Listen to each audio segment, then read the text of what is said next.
Hello students, welcome back to our YouTube channel being confident. Hope आप सब ठीक होंगे। सो हम अपना चैप्टर कर रहे थे इंडिया विंस फ्रीडम 1950 टू 1947, जो कि आपका 16 चैप्टर है of class 5th book new learn well social studies. So हम कंटिन्यू करेंगे नॉन कोऑपरेशन मूवमेंट से। नॉन कोऑपरेशन मूवमेंट जो थी वो लॉन्च की गई थी बाय INC के द्वारा। किस लिए की गई थी? ताकि वो जो इल ट्रीटमेंट की गई थी टर्की के रूलर खलीफा के साथ, और जो जलियांवाला बाग मैस्करे हुआ था उस जिसमें कि बहुत से इनोसेंट लोग मारे गए थे, उसके खिलाफ प्रोटेस्ट करने के लिए ये मूवमेंट लॉन्च की गई। People renounce titles given to them by the British government. लोगों ने जो अपने टाइटल्स थे जो कि ब्रिटिश के द्वारा दिए गए थे, जैसे किसी को पुलिस ऑफिसर बनाया गया था, तो उन्होंने रिज़ाइन कर दिया अपनी नौकरियों से। Then Rabindranath Tagore return the knighthood awarded to him by the queen of England. Rabindranath Tagore जो थे उन्होंने भी जो नाइटहुड अवार्ड मिला था उन्हें क्वीन ऑफ इंग्लैंड की तरफ से, वो भी उन्होंने वापस कर दिया। Students left schools and colleges run by British. Students ने स्कूल्स और कॉलेजेस छोड़ दिए जो कि ब्रिटिश गवर्नमेंट चला रही थी। Lawyers also stop practising in court. Lawyers ने भी कोर्ट्स छोड़ दिए। They boycotted everything that was related to British government. उन्होंने सब कुछ, वो सब चीज़ सभी को बॉयकॉट कर दिया जो कि ब्रिटिश गवर्नमेंट के साथ रिलेट करता था। ड्यूरिंग नॉन कोऑपरेशन मूवमेंट के दौरान बहुत से लीडर्स जैसे कि पंडित जवाहरलाल नेहरू, राजेंद्र प्रसाद, सरदार वल्लभ भाई पटेल, अब्दुल कलाम आज़ाद, सुभाष चंद्र बोस एंड सरोजिनी नायडू, इन्होंने ज्वाइन कर लिया महात्मा गांधी के साथ। The British used every possible means to crush the movement. British ने वो सब कुछ किया जिससे कि वो मूवमेंट जो है वो रुक जाए। Many prominent leaders were arrested. बहुत से प्रोमिनेंट लीडर्स जो थे उन्हें अरेस्ट कर लिया गया, जिससे बहुत सी वायलेंस भी हुई कंट्री के कुछ पार्ट्स में। Angry mob attack the local police station and set it on fire eight Chauri Chaura in Gorakhpur district in the then United Provinces on 5th February 1922। एक एंग्री मॉब जो कि था ट्राइबल पीपल का ही था, तो उन्होंने क्या किया, पुलिस स्टेशन पे अटैक कर दिया, जिससे क्या जो हम चौरी चौरा मूवमेंट जो हुई थी गोरखपुर में, उससे वो लैड हो गई थी ऑन 5 फरवरी 1922 में। Mahatma Gandhi was shocked by this incident and withdrew the non cooperation movement. और उन्हें लगा कि इससे वायलेंस हो रही है, तो गांधी जी ने इस इंसिडेंट से शॉक होते हुए नॉन कोऑपरेशन मूवमेंट को विड्रू कर लिया, मतलब ड्रॉ ऑफ कर लिया। Then Simon commission. The British government appointed the Simon Commission in November 1927 to examine the working of Government of India Act 1919। तो ब्रिटिश गवर्नमेंट ने साइमन कमीशन को appoint कर लिया नवंबर 1927 में। किस लिए? कि वो पूरी गवर्नमेंट ऑफ इंडिया जो है उसकी वर्किंग को एग्जामिन करे। एक्ट जो है 1919 जो एक्ट था उसको एग्जामिन करें कि उसका काम हो रहा है, वो एक्ट चल रहा है। All members of this commission were Europeans. और सभी जो इस कमीशन के मेंबर्स थे वो यूरोपियंस थे। The commission came to investigate the failure of existing reforms and recommend fresh implementation. तो द कमीशन जो थी इन्वेस्टिगेट करने आई कि उसके जो फेलियर हो रहा है, जो रिफॉर्म्स हो रहे हैं उसका फेलियर हो रहा है, और उन्होंने फ्रेश इम्प्लीमेंटेशन जो है वो रिकमेंड की। Indians criticised the commission by holding black flags and demonstrated against it. तो इंडियंस ने उन्हें उस कमीशन को काले फ्लैग से उनका मतलब कि उसका स्वागत किया, ग्रीट किया उन्होंने, और उसका विरोध किया। Wherever the commission went, जहाँ पे भी वो कमीशन जाती थी तो लोग जो थे वो स्लोगन गाते थे, Simon go back. In one of the demonstrations Lala Lajpat Rai was badly injured in the lathi charge. तो ऐसी डेमोक्रेशन में इसी डेमोस्ट्रेशंस में लाला लाजपत राय थे जो वो बुरी तरह से इंजर्ड हो गए थे, जख्मी हो गए थे लाठी चार्ज की वजह से। He died a few days later, उसके कुछ ही दिनों बाद उनकी डेथ हो गई थी।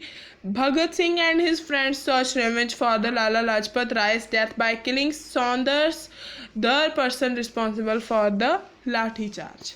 तो भगत सिंह और जो उनके फ्रेंड थे उन्होंने लाला लाजपत राय की डेथ का बदला ले लिया था सॉन्डर्स को मार के, जो कि लाठी चार्ज के लिए जो पर्सन रिस्पॉन्सिबल था उसे मार के।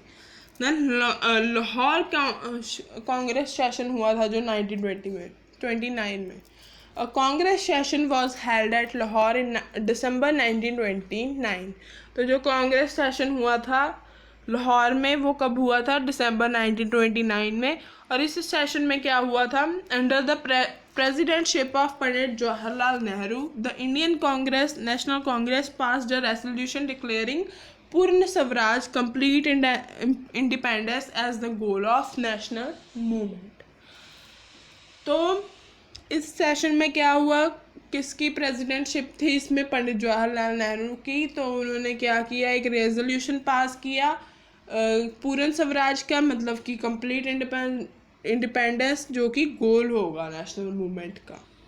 On 31 December 1929, Jawaharlal Nehru unfurled the tricolor flag on the bank of river Ravi as the symbol of complete independence। तो 31 दिसंबर 1929 को जो जवाहरलाल नेहरू थे उन्होंने ट्राई कलर फ्लैग फहराया किस रिवर रावी की किनारे पे as a symbol.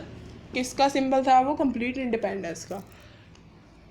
The leaders pleaded to the people not to submit to British rule any further। then आ गई हमारे पास civil disobedience movement। Mahatma Gandhi launch the civil disobedience movement. Mahatma Gandhi ने सिविल डिसोबीडियंस मूवमेंट को लॉन्च किया। This movement started with the Dandi march on 12 March 1930। और ये movement किसके साथ स्टार्ट हुई? डांडी मार्च के साथ ऑन 12 मार्च 1930 को। He started this famous march from the Sabarmati ashram along with 78 followers to Dandi, a small village on the Gujarat coast, to break the salt law। तो उन्होंने इस फेमस मार्च को स्टार्ट किया कहाँ से? साबरमती आश्रम से। 78 उनके वॉलंटियर्स थे, उनके फॉलोअर्स थे डांडी तक। अ स्मॉल विलेज, डांडी क्या है? एक स्मॉल विलेज है जो कि एक गुजरात की कोस्ट पे है, ताकि वो साल्ट लॉ को ब्रेक कर सकें। The law band people from making salt in their home. और इस लॉ के मुताबिक जो था, लोग जो थे अपने घर पे जो नमक है वो बना नहीं सकते थे। People were forced to buy salt from the British at high prices. लोगों को फोर्स किया जाता था कि वो साल्ट जो है वो ब्रिटिश से खरीदें बहुत ही ज़्यादा दामों पे। On 6th April Mahatma Gandhi broke the law by making salt. 6 अप्रैल को जब वो डांडी पहुंचे तो महात्मा गांधी ने उस लॉ को तोड़ दिया साल्ट बना के। By picking up a handful of salt, he inaugurated the civil disobedience movement। This journey of Mahatma Gandhi is known in the history as the Dandi March। तो उन्होंने एक मुट्ठी साल्ट की लेके उन्होंने सिविल डिसोबीडियंस मूवमेंट को inaugurate किया। और इसी जर्नी को महात्मा गांधी की इसी जर्नी को कहा जाता है हिस्ट्री में हमारी Dandi march. There were many leaders in various parts of the Indian territory who joined this freedom movement. बहुत से लीडर्स ने इसी फ्रीडम मूवमेंट को ज्वाइन किया। Khan Abdul Ghaffar Khan, who was also known as frontier Gandhi, joined from north western India. 13 old Rani Gaidinliu of Manipur from north east. Then क्या हुआ? खान अब्दुल गफ्फार खान जो थे, जिन्हें फ्रंटियर गांधी भी बोला जाता है, उन्होंने भी ज्वाइन किया उन्हें नॉर्थ वेस्टर्न इंडिया से। और 13 ईयर ओल्ड जो थी रानी मणिपुर की, उन्होंने भी ज्वाइन किया नॉर्थ ईस्ट से। राजा गोपालाचारी जो थे in the south also join the movement. इन्होंने भी साउथ से ज्वाइन किया मूवमेंट को। This movement took the shape of nationwide civil disobedience movement in which women also actively participated। और ये सिर्फ ऐसी मूवमेंट थी एक ही मूवमेंट थी जिसमें विमेन ने भी पार्टिसिपेट किया था actively. This movement continued till 1934 और ये मूवमेंट 1934 तक चली। Mahatma Gandhi was arrested along with several other leaders. Mahatma Gandhi को अरेस्ट कर लिया गया और भी लीडर्स के साथ। When the British found it difficult to handle this movement, they decided to introduce some reforms in India. तो जब ब्रिटिश को ये मुश्किल लगने लगा इस मूवमेंट को हैंडल करना, तो उन्होंने कुछ रिफॉर्म्स इंट्रोड्यूस किए इंडिया में। The government of India act was passed in 1935। तो गवर्नमेंट ऑफ इंडिया एक्ट जो था वो पास किया गया 1935 में। This was based on the report of Simon commission and the conclusion of the round table conference. और ये किस पे बेस्ड था? जो रिपोर्ट साइमन कमीशन ने दी थी और राउंड टेबल कॉन्फ्रेंस का जो नतीजा निकला था उस पे बेस्ड था। It allowed participation of Indians in the administration. इसमें क्या था कि इंडियंस की एडमिनिस्ट्रेशन में पार्टिसिपेशन जो है अलाउड कर दी गई। बट इंडियंस वर अनहैप्पी, लेकिन इंडियंस जो थे अनहैप्पी थे because practically all powers remains in the hand of British. क्योंकि प्रैक्टिकली तो जो सभी पावर्स थी वो अब भी ब्रिटिश के हाथ में ही थी। Indians wanted power in their own hands to shape their economic and political future. Indians जो थे वो क्या चाहते थे कि जो ब्रिटिश के हाथों में पावर है वो पावर हमारे ही हाथ में आ जाए, ताकि हम अपनी कंट्री की पॉलिटिकल और इकोनॉमिक कंडीशन को खुद फॉर्म कर सकें। Then quit India movement. Second world war broke out in 1939। तो जो सेकेंड वर्ल्ड वार था वो ब्रोक आउट हो गया था 1939 में। British forced India into the war without the consent of Indian leaders. British ने इंडियंस को भी वार में forced India into the war, उन्हें भी फोर्स किया वार में लेके जाने के लिए, और इंडियन लीडर्स के कंसेंट के बिना ही। By 1942 the war took a serious turn and Indians demanded freedom. 1942 में जो वार थी उसने एक सीरियस टर्न ले ली थी और इंडियंस ने भी डिमांड की थी फ्रीडम की। On 8 August 1942 the Congress in its meeting at Bombay pass the resolution known as quit India resolution. तो 8 अगस्त 1942 में कांग्रेस ने एक मीटिंग हुई थी जो बॉम्बे में, उसमें एक रेजोल्यूशन पास किया जिसे कहा जाता है quit India resolution. In this resolution, Mahatma Gandhi asked the British to quit India and gave a call to his countrymen to do or die for independence. तो इस रेजोल्यूशन में क्या हुआ कि महात्मा गांधी से पूछा गया कि वो ब्रिटिश जो है वो क्विट कर दे इंडिया को, and gave a call to his countryman to die or do and die for independence. On 9th August 1942, all the prominent leaders, including Mahatma Gandhi, 9th अगस्त 1942 में सभी prominent leaders जो थे, जिसमें कि महात्मा गांधी, पंडित नेहरू, सरदार वल्लभ भाई पटेल, वो सभी अरेस्ट कर लिए गए। Violence spread through out the country, पूरी कंट्री में वायलेंस स्प्रेड हो चुकी थी। Several parallel governments were established in places like Balia, United Provinces and Satara, Maharashtra. कुछ और पैरेलल गवर्नमेंट्स जो थी वो एस्टेब्लिश हो गई थी, जैसे कि जगहों का नाम दिया है बालिया और Satara. The Indian national army और Azad Hind Fauj was formed in 1943 by Subhash Chandra Bose to fight the British with the help of Japan.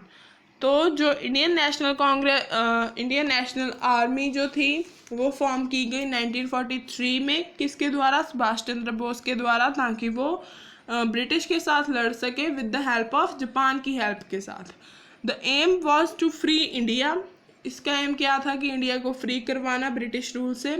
Subhash Chandra Bose जो थे उन्हें पॉपुलरली नेताजी भी कहा जाता था, और जिन्हें स्लोगन्स गेव द स्लोगन्स जय Hind and Delhi Chalo to the people of India, और जिन्होंने ये स्लोगन्स भी दिए थे जय हिंद और दिल्ली चलो लोगों को।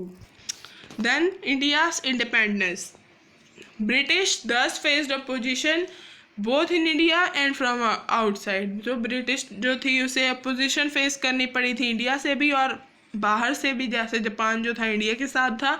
देयर पोजीशन बिकेम वीक, और उनकी पोजीशन जो थी वो वीक हो गई थी। After the second world war elections were held in England after which the situation change. Second world वार के बाद जो इलेक्शंस हुई थी इंग्लैंड में, जिसने पूरी सिचुएशन को बदल दिया था। British prime minister Clement Attlee had no option but to give India her independence. और ब्रिटिश का जो प्राइम मिनिस्टर था क्लेमेंट एटली, उसके पास कोई ऑप्शन नहीं रह गई थी और उसे जो थी इंडिपेंडेंस इंडिया को देनी पड़ी थी। Muslim league headed by Mohammad Ali Jinnah put forth its demand for the creation of Pakistan. Muslim जो लीग थी उस जिसका हेड कौन था, मोहम्मद अली जिन्ना थे, तो उन्होंने भी डिमांड की थी पाकिस्तान की क्रिएशन के लिए। Viceroy of India lord Mountbatten played a prominent role in India's partition. तो जो वाइसरॉय थे इंडिया के, लॉर्ड माउंटबेटन, उन्होंने भी एक प्रोमिनेंट रोल प्ले किया इंडिया की पार्टीशन में। At last both Congress and Muslim league agreed on India's partition. Last में क्या हुआ, कांग्रेस भी और मुस्लिम लीग भी, इन दोनों ने एग्री कर दिया इंडिया की पार्टीशन के लिए। न्यू कंट्री जो थी वो बन गई थी 14 अगस्त 1947 में, जिसे हम पाकिस्तान कहते हैं। इंडिया बिकेम इंडिपेंडेंट ऑन 15 अगस्त 1947 में। सो जो इंडिया थी वो इंडिपेंडेंट हो गई थी ऑन 15 अगस्त 1947 में।